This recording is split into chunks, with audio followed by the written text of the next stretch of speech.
নমস্কার, আপনারা দেখছেন খবর সারাদিন। আবহাওয়ার গুরুত্বপূর্ণ আপডেট হলো রাজ্য জুড়ে বিদায় নেবে শীত। অবশেষে দিনক্ষণ জানিয়ে দিল আলিপুর আবহাওয়া দপ্তর। আগামী 24শে জানুয়ারি শনিবার সকালের দিকে ঠান্ডা অনুভূত হলেও তবে বেলা বাড়তেই শীতের আমেজ উধাও হবে। তবে রবিবার থেকে আবহাওয়ার ঘোর পরিবর্তন হবে।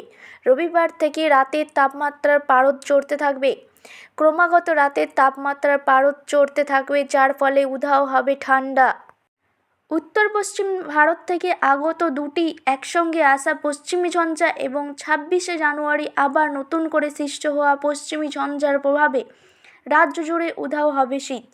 তবে আবহাওয়া দপ্তর সূত্রে খবর, আগামী 3রা ফেব্রুয়ারি অর্থাৎ মঙ্গলবার দেশ জুড়ে বিদায় নেবে শীত, যার ফলে ফেব্রুয়ারি মাসের দ্বিতীয় সপ্তাহ ও মার্চ মাসের প্রথম দিকে দেশ জুড়ে এবং রাজ্য জুড়ে ভালো মতোই গরম অনুভূত হতে চলেছে।